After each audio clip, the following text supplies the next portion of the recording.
Bom dia, boa tarde, boa noite, amigos da Gregário Cycling. Mais um episódio aqui. Dessa vez nós vamos falar sobre esporte extremo, né? Vamos falar sobre o Fodaxman, né? Para você que nunca ouviu falar, é uma prova de triatlo extremo. E aqui está comigo o Fernando Palhares, que é o organizador da prova. Também é um baita atleta, tá, pessoal? Ele tem um treinador que é bem bonito, né? É uma pessoa de uma beleza única, né? Mas ele Super competente. Isso eu já não sei, né? Você que está falando. Mas vamos lá, Fernando. Cara, primeiro, antes de mais nada, tá? Me conta a história do Fodaxman. O que é o Fodaxman? Maravilha. Bom, primeiro, antes de mais nada, obrigado pelo convite, Ronaldo. É sempre um prazer enorme falar da prova. É uma prova que já está quase chegando aí aos 10 anos de existência, então tem muita história para a gente compartilhar, para contar para a tua audiência. O Fodaxman basicamente é uma prova de triatlo extremo. Quando a gente olha para as diversas distâncias e variações do triatlon extremo é basicamente uma prova numa distância full distance, ou seja, uma distância de Ironman. Para quem não está familiarizado, a gente está falando aqui de uma natação de 3.800 metros de distância, um ciclismo de 180 quilômetros e uma maratona para finalizar com 42 quilômetros. E a parte extrema está muito relacionada à questão de altimetria. Então a gente está falando de um percurso de ciclismo e um percurso de corrida com um ganho de elevação bastante significativo. Então, isso, atrelado a questões climáticas mais adversas, é que torna a prova de triatlo ser considerada uma prova de triatlo extremo. Tá, legal. E você, assim, existem outras provas no Brasil, né? Se eu não me engano, de triatlo extremo. E você precisa ter alguma regra para participar, né? Você, como organizador, falar assim, ó, minha prova é de triatlo extremo e faz parte de um circuito, me parece, de provas que acontecem no mundo, né? É isso mesmo? É isso mesmo, Ronaldo. O Fodaxman, especificamente, ele foi criado em 2006 para 2007. A gente está falando aqui, desculpe, de 2016 para 2017, eu estou pulando aqui 10 anos.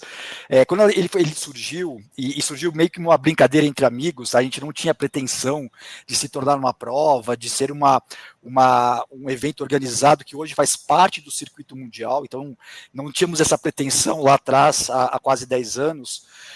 E naquela ocasião a gente tinha uma preocupação muito grande com o perfil dos atletas que viriam fazer a prova.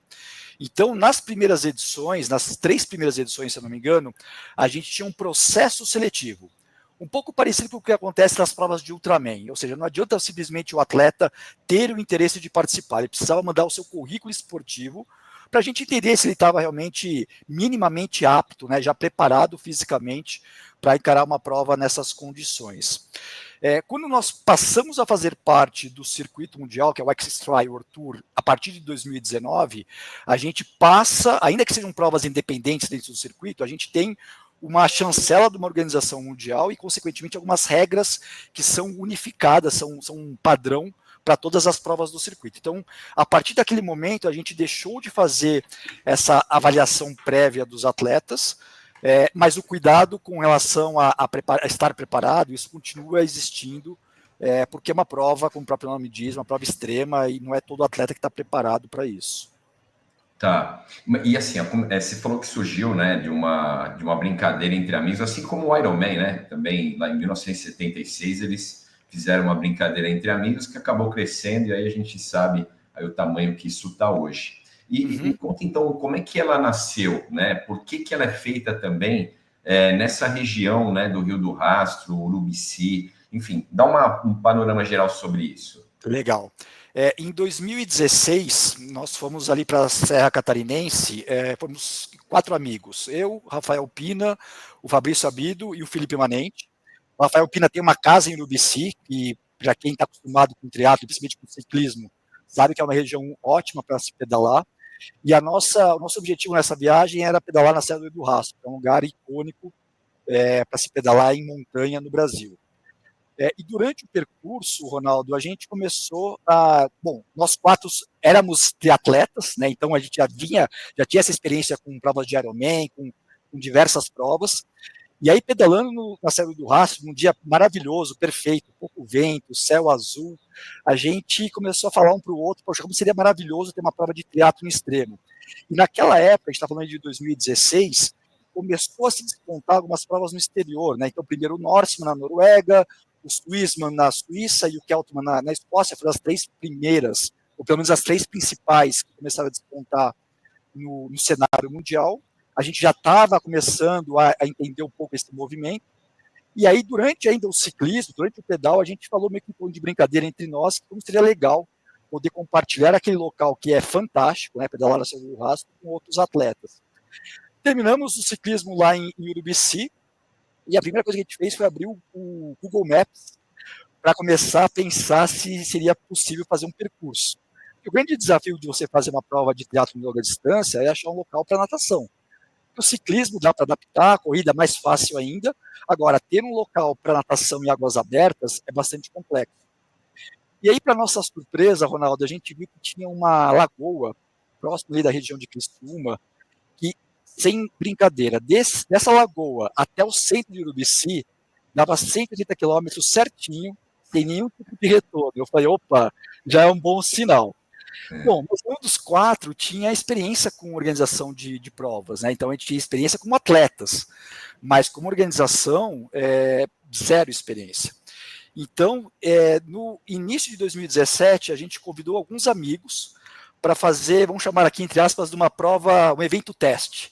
Não abrimos inscrições, chamamos alguns loucos ali que estavam acostumados a fazer prova de triatlon, e aí um grupo, aí um pouco mais de 10 pessoas, a gente fez esse simulado, largando nessa lagoa próxima ali de Criciúma, subindo a Serra do Rastro, pedalando, terminando o ciclismo em Urubici, e aí saindo para correr.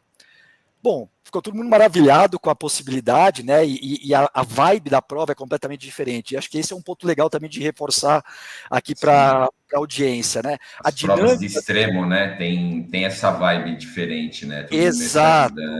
Exatamente, Ronaldo. E a gente estava numa época em que se discutia muito sobre vácuo nas provas de Ironman, muitos atletas, assim, eram notórias situações de atletas cortando o caminho, enfim, toda aquela questão do espírito esportivo estava sendo muito questionada nessas provas mais massificadas.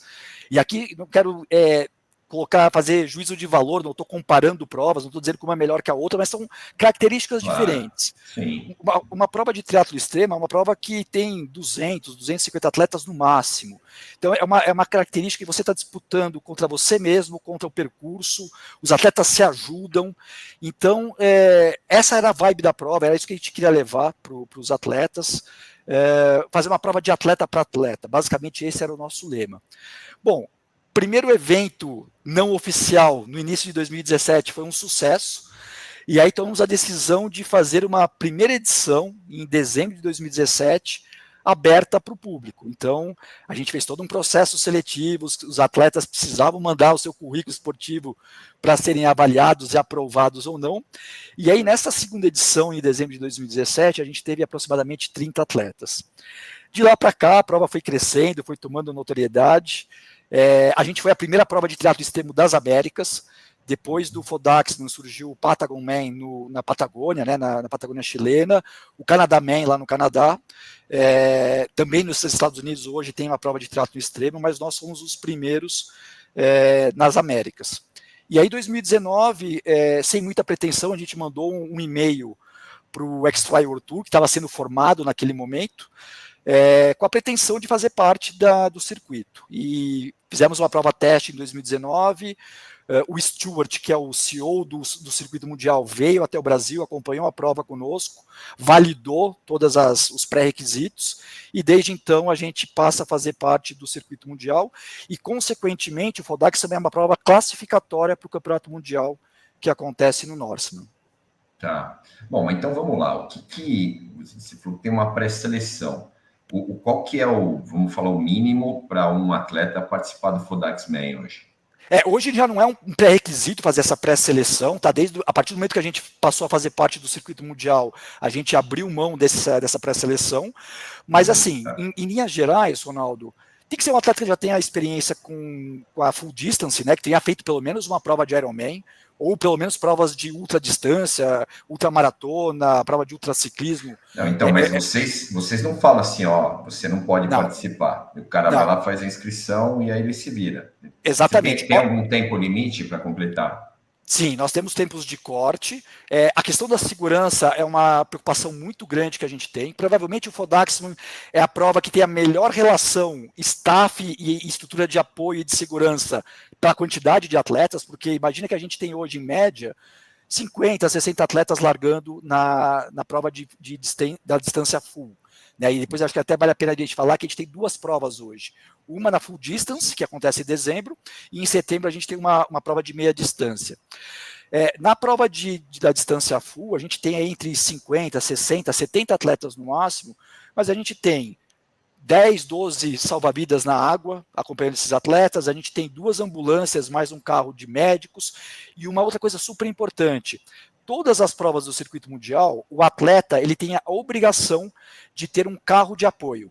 Pode ser esposa, pode ser amigos, pode ser um familiar, mas ele é obrigado a ter o acompanhamento de um carro de apoio por uma série de questões, inclusive questão de segurança.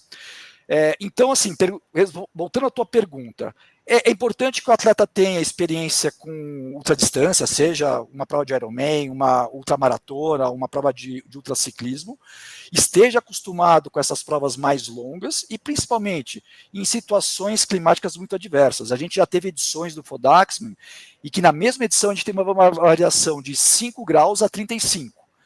Então, é uma prova que você tem que estar preparado para muitas variáveis que são incontroláveis. Tá, mas, bom, vamos voltar aqui a um ponto que é o trajeto da prova, tá? Eu queria primeiro falar disso, porque o cara se falou, nada lá em Criciúma, né? E depois você tem o pedal de Criciúma até Urubici, é isso, né? Em 2018, nós fizemos uma mudança muito importante no percurso. As 2 primeiras edições, elas aconteceram numa lagoa próxima a Criciúma, só que era um lugar que não tinha muita estrutura, era um lugar que impedia que a gente crescesse com a prova. Em 2018, Ronaldo, a gente fez uma mudança do local de natação para um lugar que, na minha opinião, é fantástico. Ele é conhecido como a barragem do Rio São Bento. Ele fica entre os municípios de Siderópolis e Nova Veneza, no sul do estado de Santa Catarina.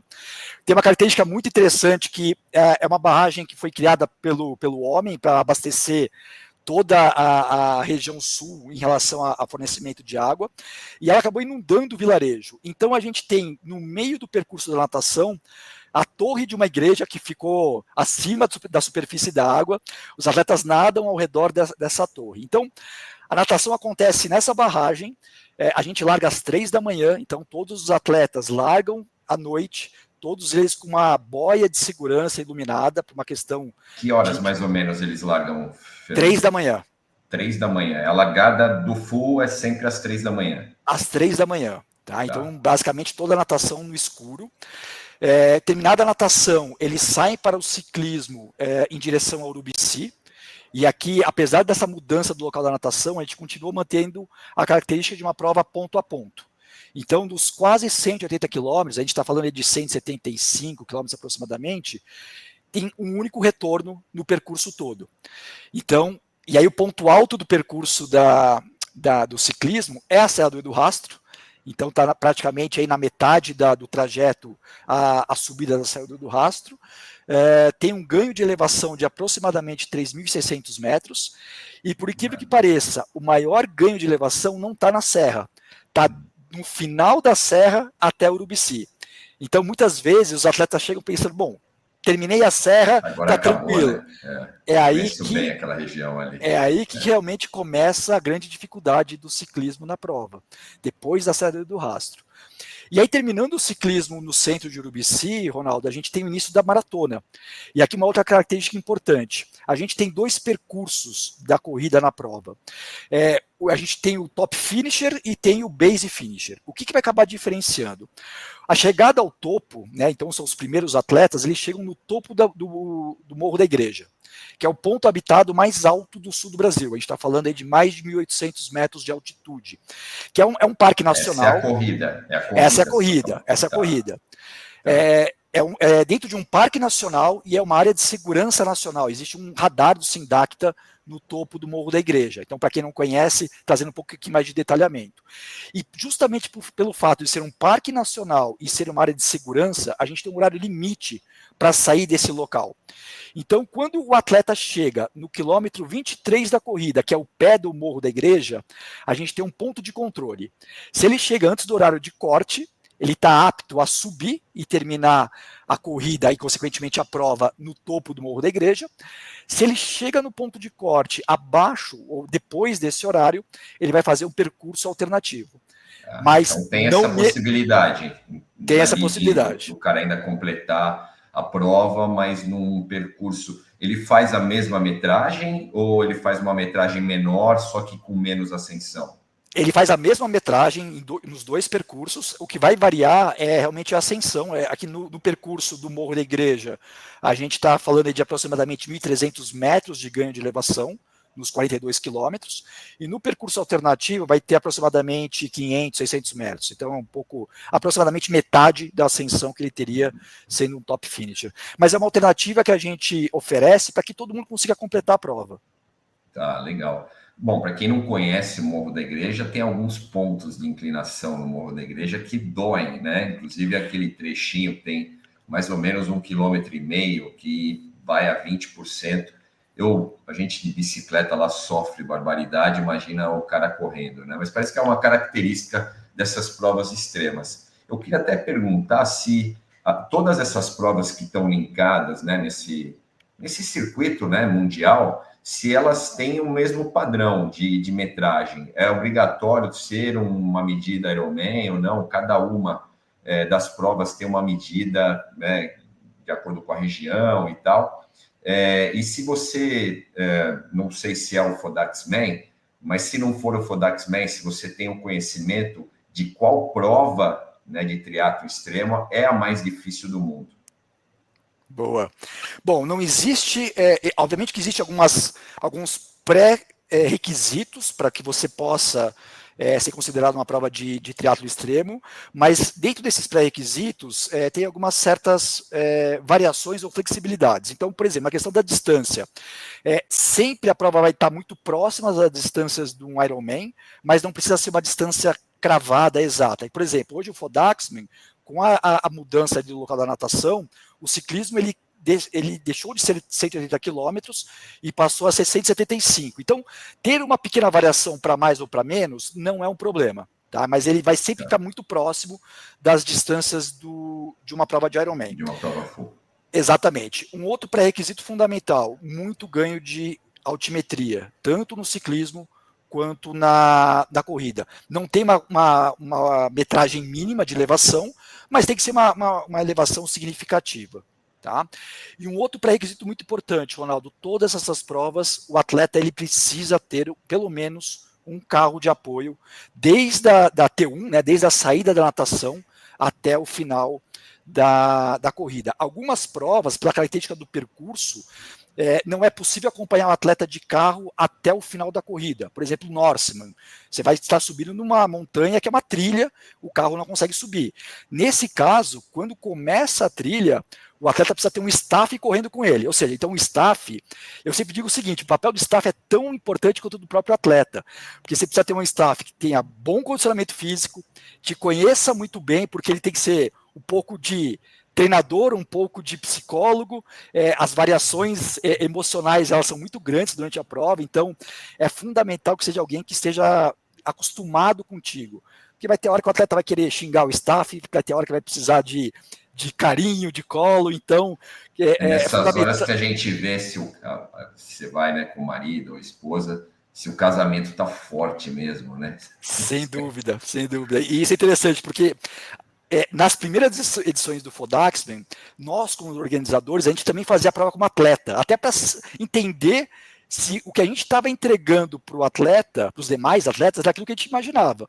Então, eu tive a oportunidade de participar de 2 edições do Fodaxman, e nas duas, na época, a esposa, hoje nós somos separados, mas somos grandes amigos, Na época, minha esposa era minha staff, e eu não abria mão disso, porque ela me conhecia, ela é também triatleta, e já está acostumada a fazer muitas provas de Ironman, então ela sabia qual era o momento que ela precisava ser mais dura comigo, o momento que ela precisava ser um pouco mais flexível, e essa sintonia é fundamental para o sucesso do atleta numa prova de triatlo extremo. Sobre a tua outra pergunta, qual é a prova mais difícil? A gente tem uma prova no Himalaia, dentro do circuito, então isso por si só já diz muito, né? Então, para chegar na prova já é uma grande jornada, assim, super complexo em termos de logística. Mas eu diria, Ronaldo, que assim, eu acho que o Icon, que é a prova da Itália, é talvez uma das mais difíceis, se não a mais difícil do circuito. Basta dizer que a natação ela acontece a 3.000 metros de altitude, na cidade de Livigno, que você conhece bem, é do lado de Bormio, e o percurso do ciclismo, que tem quase 200 quilômetros de distância, sobe o Stelvio. Então não preciso dizer mais nada, né? Bom, uma prova pelo menos bela, né? Então, maravilhosa. Quem gosta de sofrer, mas ali você tem pelo menos, não que a nossa prova aqui, né, o Fodaxman, também não seja bonita, porque a gente tem toda aí a paisagem do Rio do Rastro, Morro da Igreja, né? Quem chega lá em cima do Morro da Igreja vê a pedra furada, se estiver tudo aberto, óbvio. Então Sim. A gente também não deixa a desejar, não, mas você subiu o Stelvio, que é uma montanha. Você sabe o lado que sobe o Stelvio? Sobe por Prato. O lado então, mais. Eu ainda acho o lado mais icônico, inclusive. Sem dúvida, sem dúvida. Quilômetros, sobe aí, só de subida do Stelvio tem 1.500 metros, né? E assim, obviamente que também tem a questão da temperatura, né? Não sei se esse é um ponto negativo aqui no Brasil, porque a prova é feita em dezembro, então a gente está quase bem chegando aí no verão, né? Se é no começo de dezembro. Mas se você pegar nesses lugares que você faz a 3.000 metros de altitude, se cair uma gota de chuva, a temperatura já despenca, vai para 5 graus, 10, 5 graus, subir Stelvio.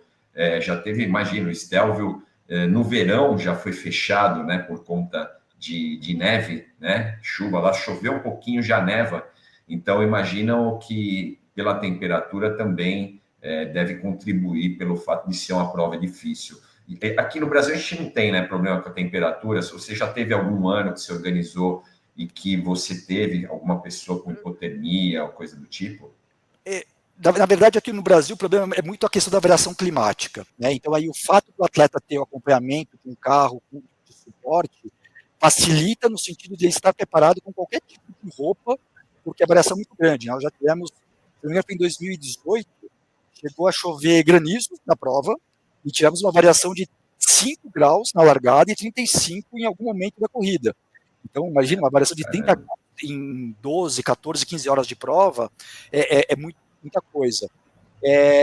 Ainda sobre a questão da condição climática, na edição do Icon do ano passado, que aliás foi vencida por um brasileiro, que é o Thiago Menucci, que já ganhou algumas vezes no Fodaxman, na semana seguinte da prova, o Stelvio fechou por conta da neve. Então, mesmo acontecendo no verão, acontecem essas situações. O próprio Norseman, na Noruega, tem sempre uma variação climática muito grande, muita chuva, muita umidade. Então, a Noruega é sempre uma incógnita o tempo, né? Exato. Também é um país lindo, mas a questão climática é muito problemática para organizar evento até, né?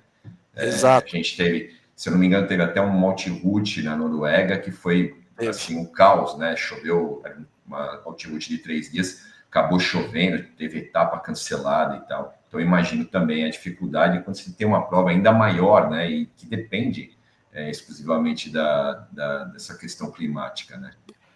Assim, uma coisa que é assim, certeza que vão ter em todas as provas de triatlo extremo, a variação climática vai ser sempre muito grande, e como você falou, a beleza da paisagem, né? Então a gente falou do Icon, que tem o Stelvio, o Swissman passa pelo Passo de São Gotardo, enfim, então uma coisa garantida, assim, os percursos são realmente maravilhosos do circuito mundial. Além da sua prova, você fez alguma outra do circuito? Eu fiz 2 vezes o Fodaxman, eu fiz uma prova que não é do circuito, mas é uma prova de triatlo extremo, que é o Alpsman, nos Alpes franceses. Fiz o Swissman, na Suíça, em 2018, e fiz o Black Lake, em Montenegro, em 2019. Foi a minha última prova de triatlo extremo. Maravilha. Bom, além da questão física, né, que envolve, né, toda essa preparação. Você pode dar uma ideia mais ou menos do tempo médio que uma pessoa completa o FODAX-Man?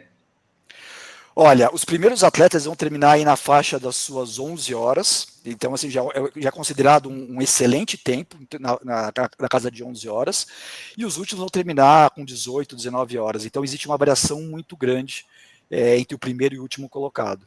Tá, então o tempo limite ele é maior, óbvio, do que as 17 horas de um Ironman, né? Sim, ele é maior. Tá. E aí eu queria entrar nessa, eu falei aí da parte física, mas eu queria entrar também nessa questão técnica da prova, porque ela passa a ser também uma prova muito técnica, porque envolve algumas descidas, né? Você tem uma corrida que é uma corrida também de ascensão, então a pessoa também tem que estar, né, tecnicamente preparada, já tem que ter um pouco de histórico aí para poder participar de uma prova, poder participar bem, né? Sem medo, né, sem ter algum tipo de problema que seja mais da parte mental, né, do que propriamente físico. É isso, né? Sem dúvida, Ronaldo. Tem alguns atletas que acabam entrando no equívoco de achar que uma prova de triatlo extremo é uma prova de Ironman com um pouquinho de subida. Na verdade, é um bicho completamente diferente.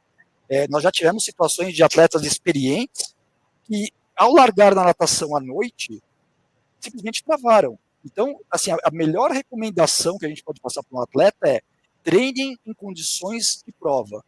Sejam acostumados a nadar, por exemplo, no escuro, seja no mar, seja numa lagoa, porque é isso que ele vai encarar nos 3.800 metros de natação do FODAX, por exemplo. Estejam preparados a pedalar 180 quilômetros com 3, 4, 5 mil metros de ganho de elevação. É completamente diferente do que pedalar no plano. Então, esse tipo de preparação dá a segurança, ou pelo menos diminui as incertezas para o atleta de que ele está apto a fazer uma prova dessa e, principalmente, né, completar em boas condições.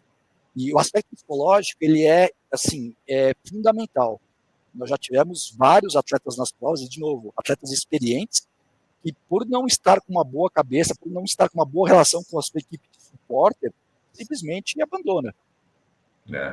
Inclusive, a gente fala, né, uma preparação mental não só do atleta, mas a gente estava conversando aqui do apoiador também. O apoiador tem que entender essas nuances, né, toda essa variação de humor que tem um atleta numa competição extrema e numa competição em que você vai ter muitas horas, né, para completar.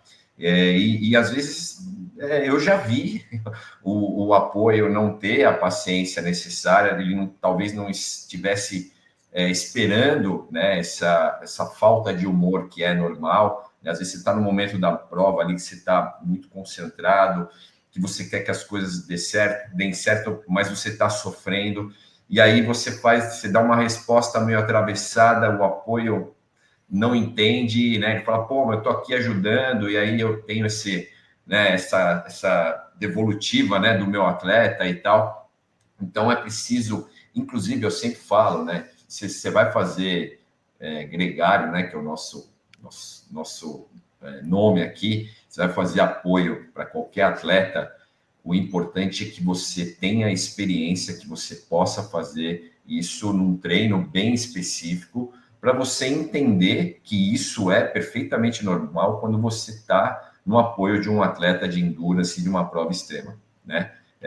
E a gente está avisando aqui porque, pô, não que não seja legal, é uma experiência, né, no esporte, é uma jornada, eu falo muitas vezes inesquecível, algo que você resolve fazer e aquele dia vai se tornar memorável para o resto da vida, mas, assim, a gente tem essas variações, né, isso... o que acontece do primeiro minuto ao último minuto de prova é uma variação muito, muito grande do teu nível de energia e do teu humor, né?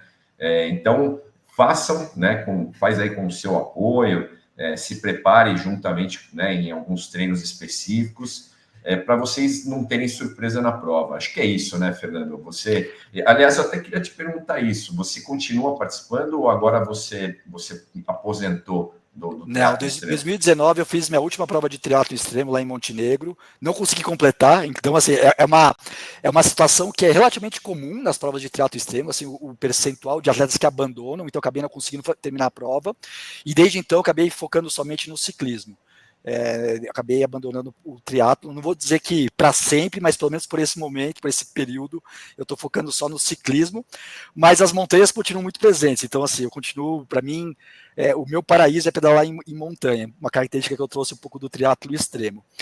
E sobre a questão dos staffs, dos supporters, Ronaldo, é bem isso que você falou. É uma parte fundamental no sucesso do atleta nesse tipo de prova.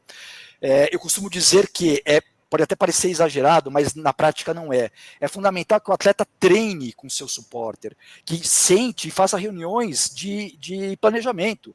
Porque tem atleta que gosta de palavras de incentivo, tem atletas que só funcionam à base do xingão, tem atletas que com um xingão vai abandonar a prova. Então, a gente tem que lembrar que os nervos e os sentimentos do atleta, eles estão à flor da pele numa prova dessa. Qualquer palavra mal colocada pode colocar tudo a perder.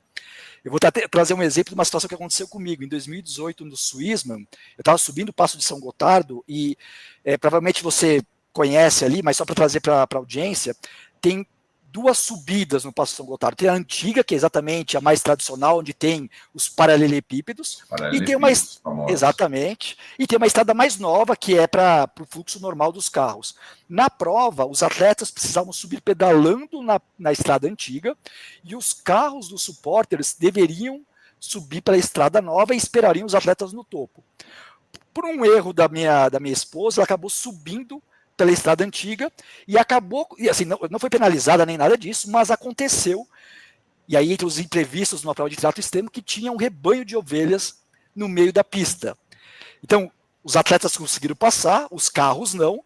Acabou acontecendo que eu cheguei no topo de São Gotardo antes do meu carro de apoio, estava morrendo de frio, porque quando você está subindo você está aquecido, mas você chega no São Gotardo, se não me engano, a 2.300 metros de altitude, as paredes de neve de 2, 3 metros de altura fazem com que você está dentro de uma geladeira, e eu congelando e não tinha o casaco que estava dentro do carro. Então, assim, eu estava espumando de raiva quando minha esposa chegou, já sabia o que estava acontecendo, então ela tentou me acalmar. Mas, de novo, numa situação normal, você releva, você contorna. Numa situação ali que você está no extremo, qualquer situação dessa que fuja do controle pode ter consequências mais complexas, né? Exato. Bom, a neurociência explica isso, né? Quando você está num momento de sofrimento, você não consegue pensar direito. Então, são poucas as pessoas que têm, né, o discernimento de falar, pô, vamos lá, eu tenho um autocontrole, né? Isso acontece muito com o tenista, né? Esses caras, a gente está aí na época de João Fonseca, né? O cara que está brigando aí. Fantástico. E a gente percebe nele, né, essa facilidade que ele tem em relação, né, à dificuldade no momento do jogo. E a gente está jogando muito tempo ali, né? E ali, em algum momento, você pode perder um pouquinho a cabeça, o que é normal. Basta aí que o seu suporte também esteja preparado para isso e que todos possam fazer a melhor prova possível. Fernando, você é o único que ficou organizando a prova? Seus 3 amigos saíram ou eles estão com você ainda? Nós éramos em 4, a gente acabou tendo, infelizmente, o falecimento do Felipe Manente, que era um triatleta profissional, verdade. Faleceu há alguns anos. Uhum. E hoje, então, como fundador e organizador do Fodaxman, nós somos em 3, né? O Rafael Pina, o Fabrício Abido e eu. Além, obviamente, de toda uma equipe de voluntários que a gente tem, que já está conosco há muitos anos. Que, enfim, na semana pré-prova ali a gente começa já a organizar tudo e para poder entregar a prova para os atletas. Então, entre nós 3 e mais dos staffs, a gente está falando aí de um time de aproximadamente 20 pessoas. Tá. E vocês recebem muito atleta internacional? Quantos se inscrevem no Fodaxman, né, em todos os anos? Qual que é a média, mais ou menos, de participante? Na distância full, Ronaldo, a gente tem uma variação em torno de 50 a 70 atletas. A gente proporcionalmente tem um bom número de atletas estrangeiros justamente pelo fato de ser uma prova classificatória para o Campeonato Mundial.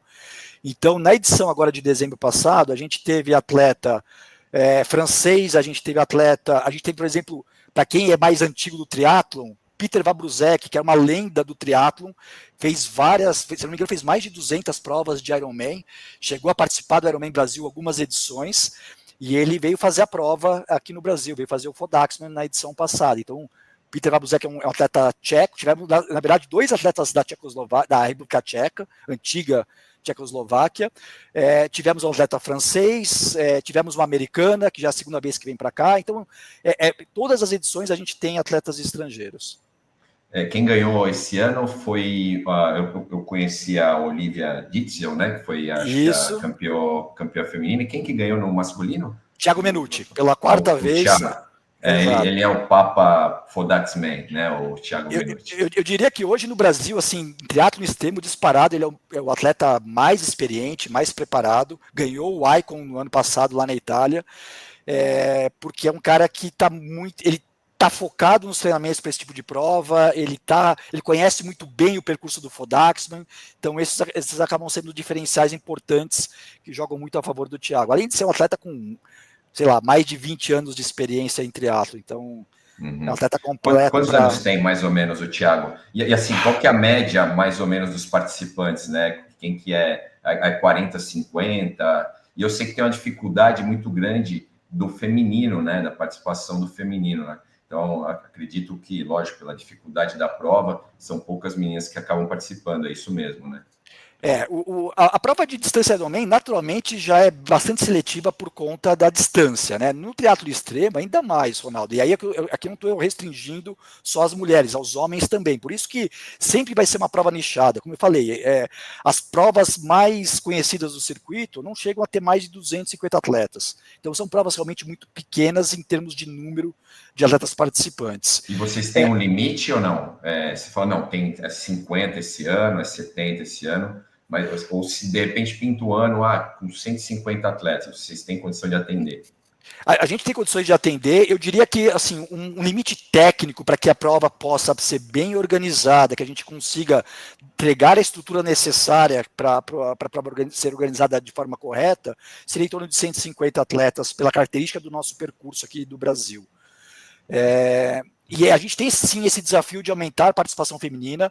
Proporcionalmente, eu diria que a gente tem conseguido fazer um bom trabalho. Na edição passada a gente teve quase 10 mulheres participando, para um start list de 50, 60 atletas, já é um número bem interessante, considerando a dificuldade da prova, mas a nossa ambição, a nossa expectativa é que esse número aumente cada vez mais.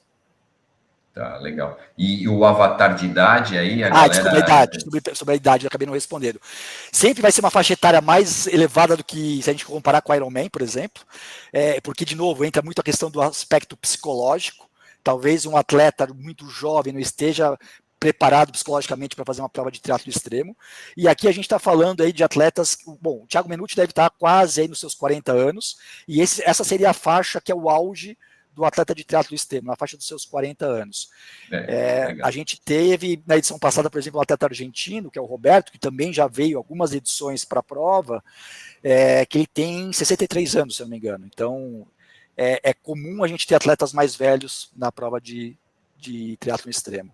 Legal. Bom, só para a gente finalizar, Fernando, por exemplo, o cara quer participar, né, agora, final de ano, né, já começa a preparação agora, tal... como é que ele tem que fazer? Ele tem que se organizar para ir em qual cidade? Onde é a concentração da prova? Né? Onde é que se inicia? Vamos passar essa informação que eu acho importante para quem estiver interessado em participar. Legal. E com relação a esse ponto, essa tua pergunta, Ronaldo, acho que é importante reforçar que a gente tem 2 provas hoje do Fodaxman, né, como eu já antecipei.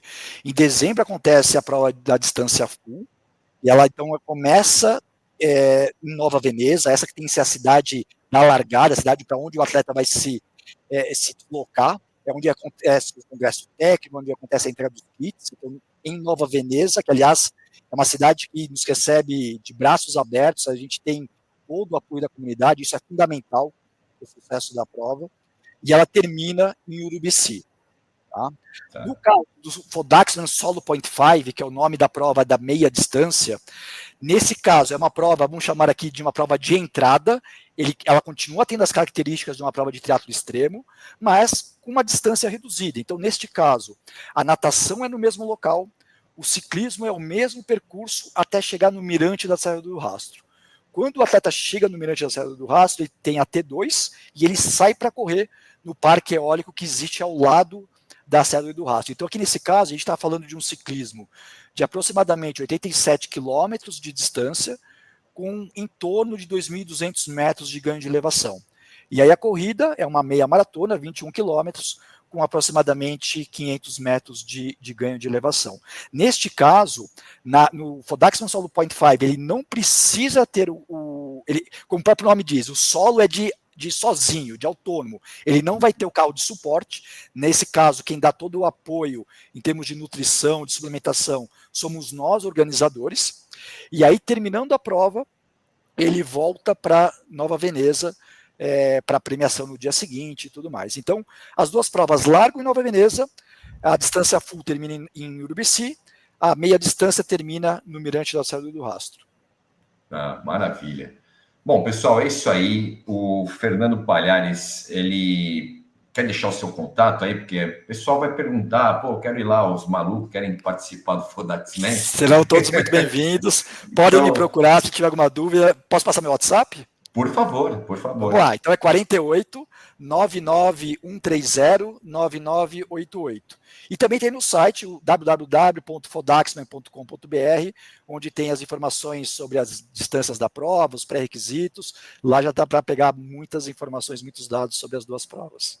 Maravilha. Bom, obrigado, Fernando, por ter passado todas as informações e ter aceitado aí o nosso convite para falar da prova. Espero te chamar aqui para outras coisas, inclusive para falar de treino, porque ele não falou, tá, pessoal? Mas nós temos aqui um dos melhores escaladores do país, tá? É um cara que se sente tranquilo, igual o Pogacar na escalada, né? Então ele faz o treino em Z2, subindo lá o Rio do Rastro, subindo o Morro da Igreja com seus 20% de inclinação. Então, é isso aí. Você que quer participar da prova, procure aí o nosso escalador. Obrigado, viu, Fernando?